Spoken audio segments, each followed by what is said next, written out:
Bismillahirrahmanirrahim. Da suna Allah mai rahma mai jin ƙai. Mata maza kashi na 20. An isa, wallahi babu wanda ya sai kulle mun yarinya a wancan wurin a zauna lafiya. Kuna ina?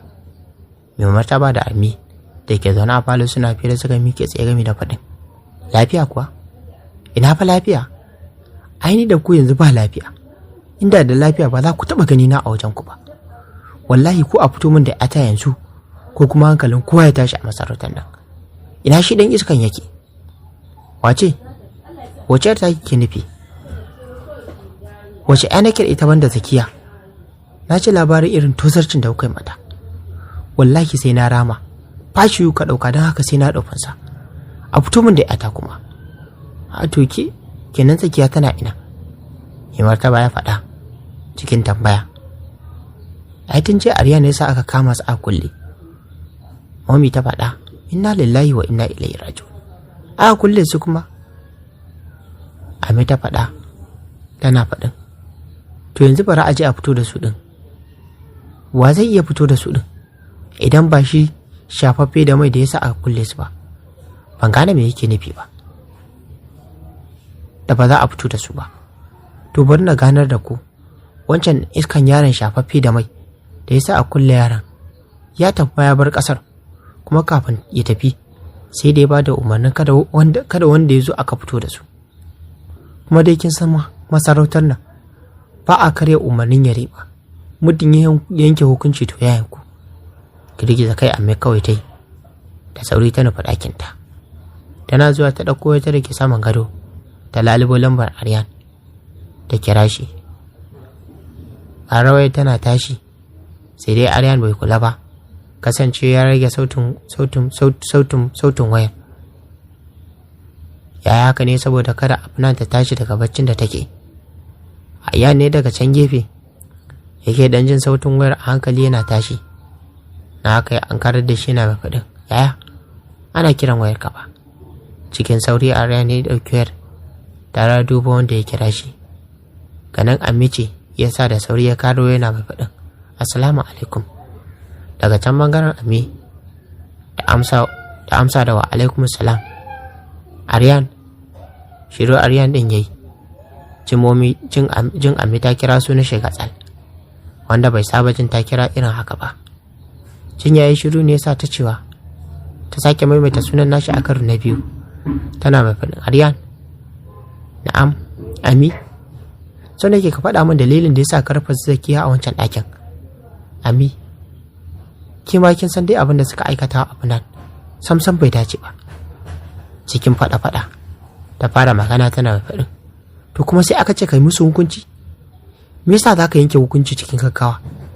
Bayan sai da mai martaba ya ce ka yi haƙuri za a ɗau mataki a kansu. Wallahi tun wuri ka sa a sake su. Ami ba za ki gane ba abin da nake nufi ba. Dama ta ina zan gane? Sha kawai. Ami banza ta yi mishi ba tare ta ci da shi kala ba. Ami dan Allah ki haƙuri. Insha Allah yanzu nan zan kira a fitar da su.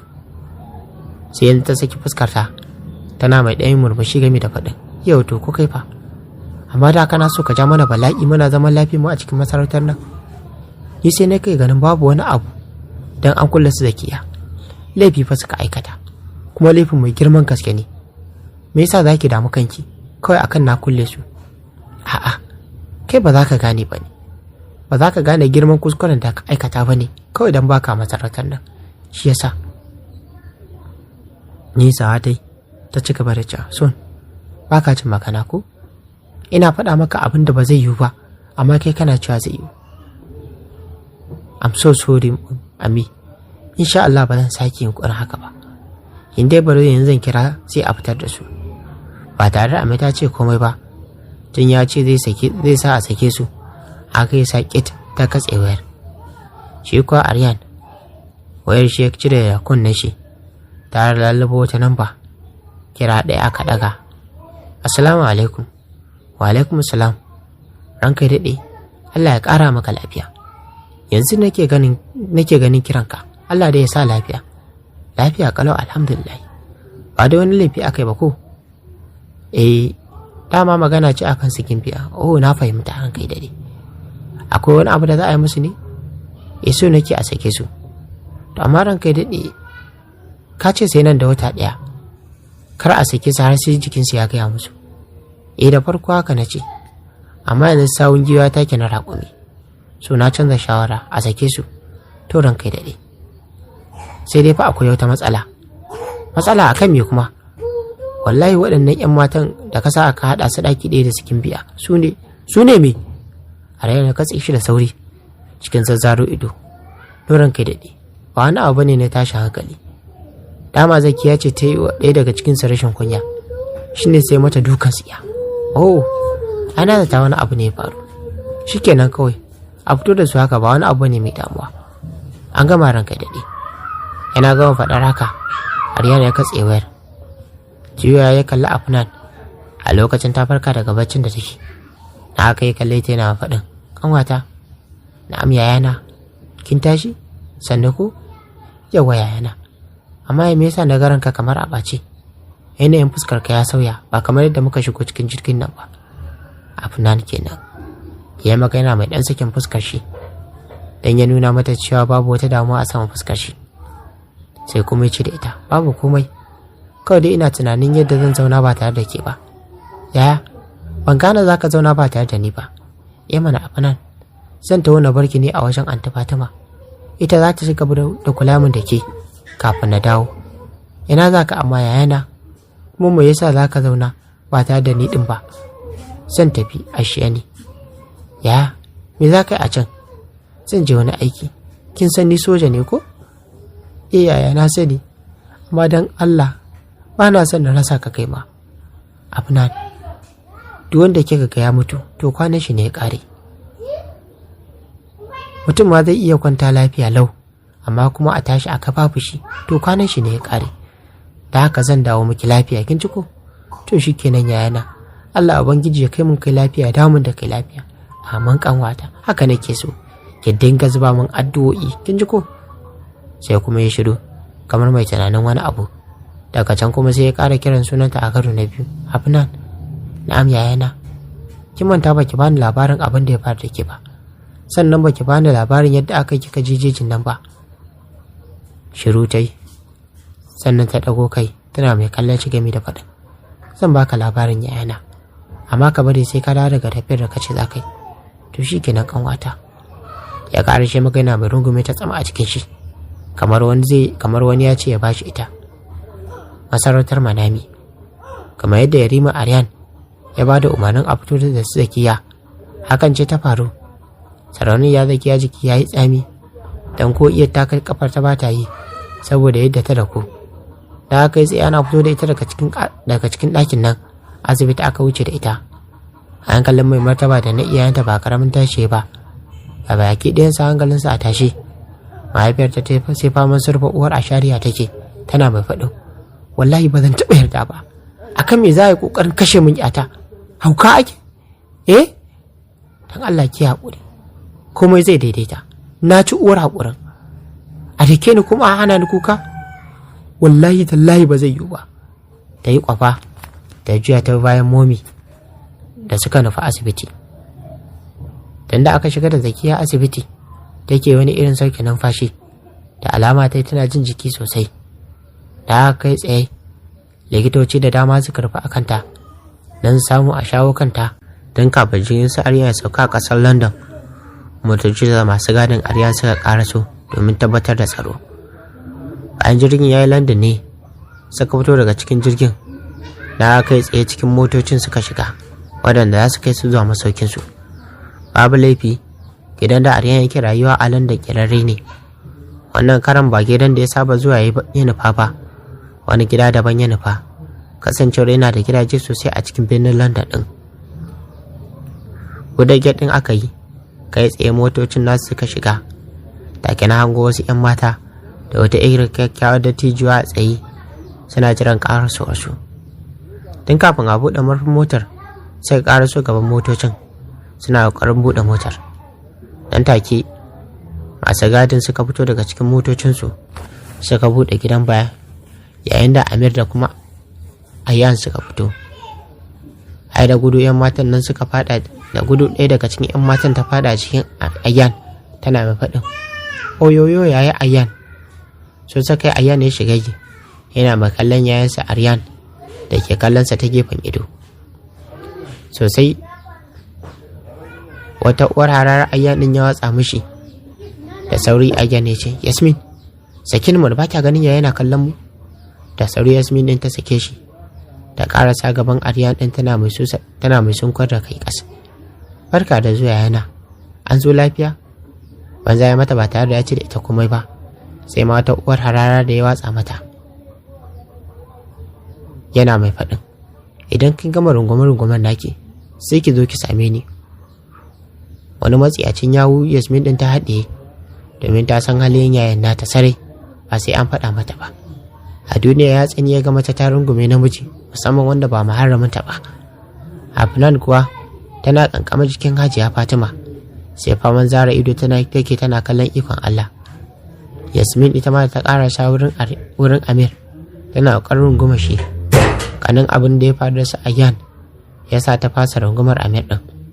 Ciki a sanyaye ta karasa gaban shi na mai faɗin, yana ina wuni, ka zo lafiya? Lafiya kalau, ya faɗa yana mai wucewa cikin gidan. Su ma ragowar gaba ɗaya bin shi suka rankaya cikin gidan. A cikin babban falon gidan gaba ɗayan suka zazzauna, aka fara kai sa'a.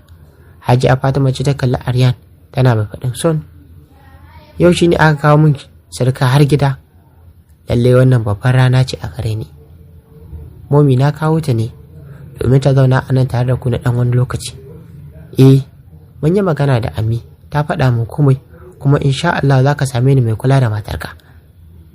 Hajiya Fatima ta faɗa tana mai ɗaya murmushi. Isa yana mai faɗin, wai momi, ba sai kin faɗa ba.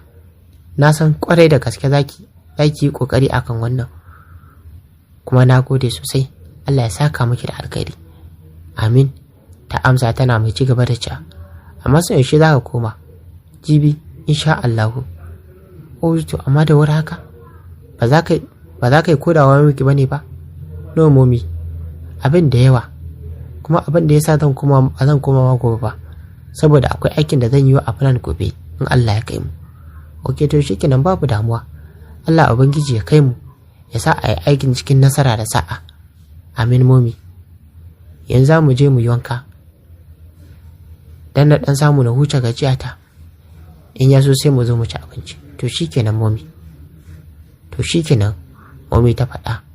Miƙewa yi kai tsaye wuce zuwa bedroom inda ya saba zuwa. Kasancewar ya san sirrin gidan gaba ɗayan shi. Dan wannan karin ba wannan bane karin shi zuwa na farko. Su masu ayyan ɗakin da suka saba zama idan sun zo suka nufa. Su kuwa su yi sirra da Yasmin. Dawa suka yi kusa da momi cikin tsantsar farin ciki da murna suna masu faɗin, momi, shikenan ta dawo nan da zama kenan? A'a, matar iyayenku ai ba za ta zauna a nan ba. Kawai dai ta zo ne, za ta ɗan zauna da mu na ɗan wani lokaci kafin ta koma wajen mijinta. Kenan momi ba ta daɗe ba za ta koma? Za ta daɗe mana, dan har makaranta ma zan sata. Wai daga sai momi? Suka faɗa suna masu washe baki, sannan suka ci gaba da cewa, dan Allah ta momi ki sata a school ɗinmu. Ha kurum in sata a makarantar ku hana ta karatu? Allah momi ba za mu hana ta ba. To shikenan. Amma momi na ga wasu kaya da yaya a ranar shigo da su. Nawaye? Na anta Afnan ne. To kayan me? Kalle ta fa yar yarinya.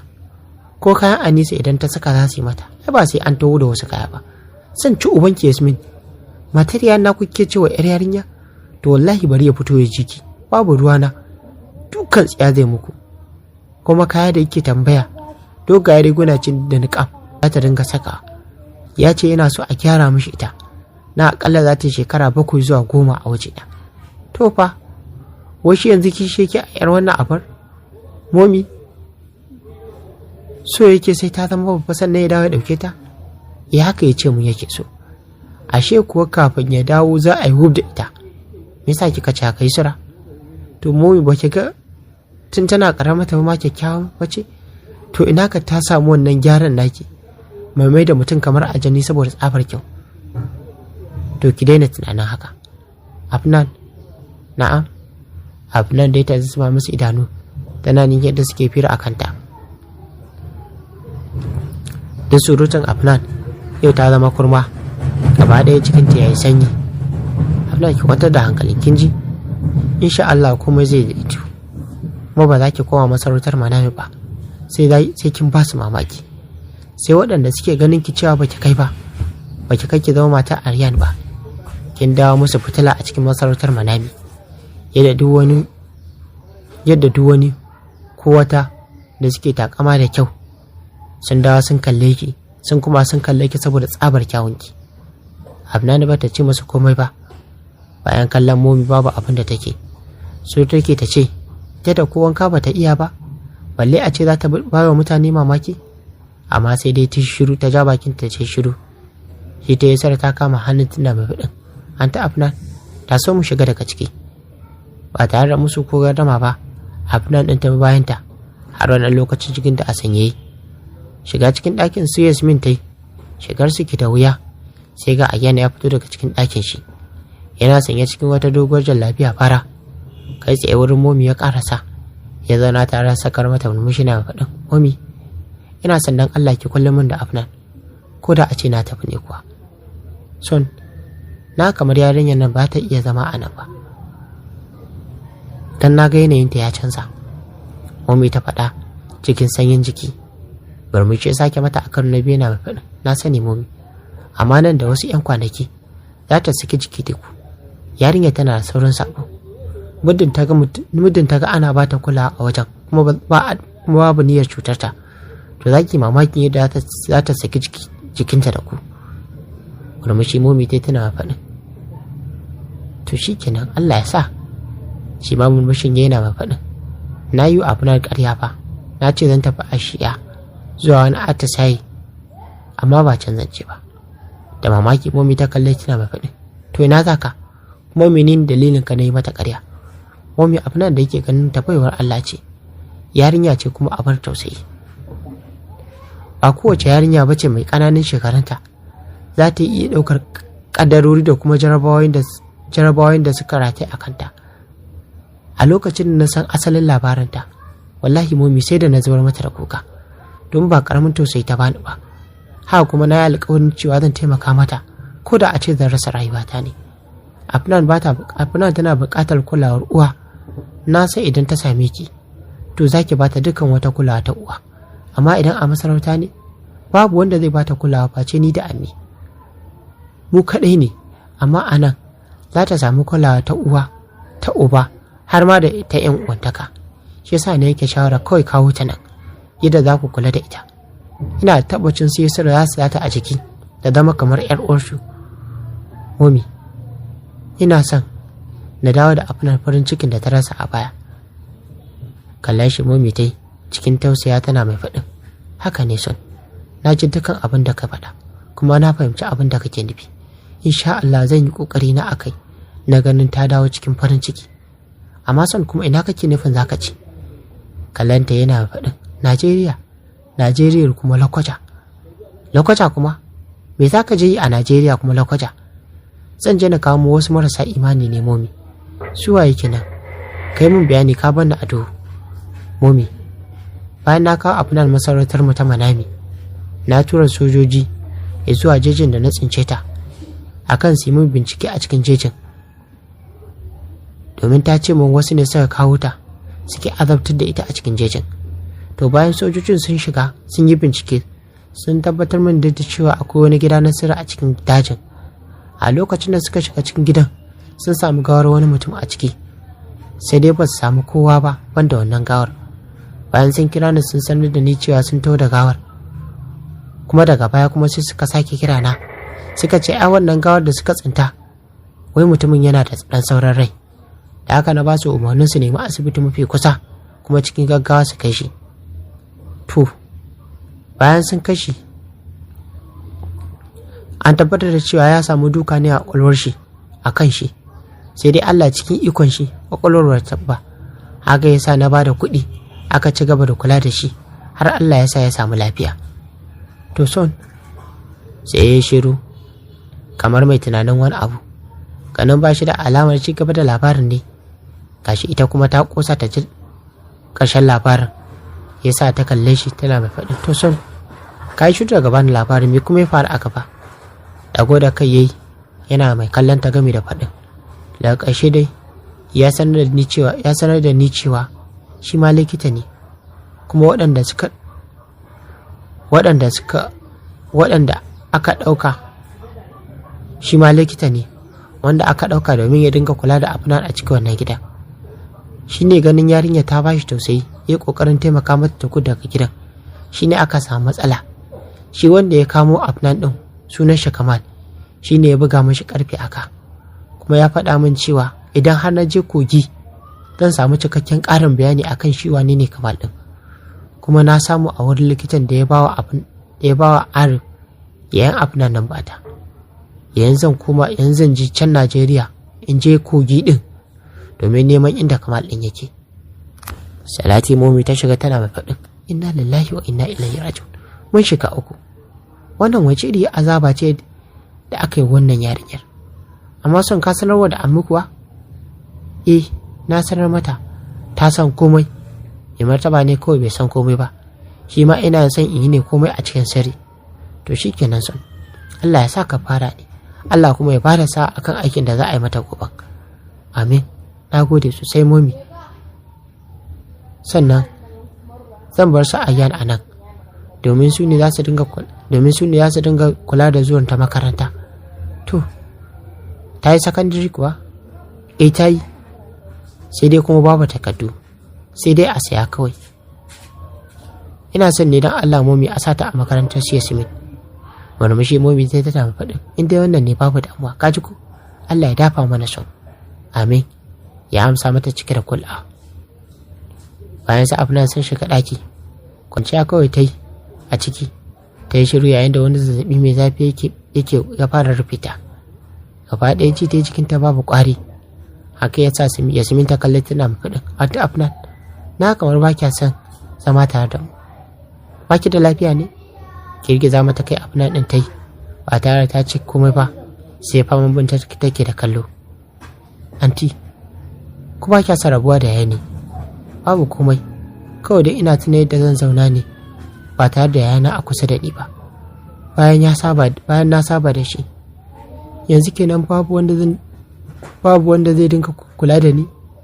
Aha ba anti, ga momi da za mu dinga kula da ke, sannan mu ma za mu baki kulawa fiye da wadda yaya yake baki. Taso ma zaki ji wani abu ma. Ta zo Afnan ɗin ta yi yayin da Yasmin ta daɗa mata wata magana a kunnenta. Kawai sai ga Afnan ta kwashi da wata mahaukaciyar dariya, sannan ta ce, don Allah da gaske, Allah anta Afnan, ke dai kawai ki kwantar da hankalin, kin ji ko? Murmushi Afnan ɗin ta saki tana faɗin, shikenan, ni yanzu ma bacci nake ji. Ok, to ki kwanta ki bacci, kin ji ko?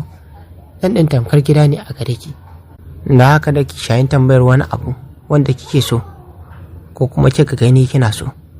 Murmushi Afnan ɗin tai da ya bayyana dimple ɗinta guda biyu, sannan ta kwanta ta ja numfashi.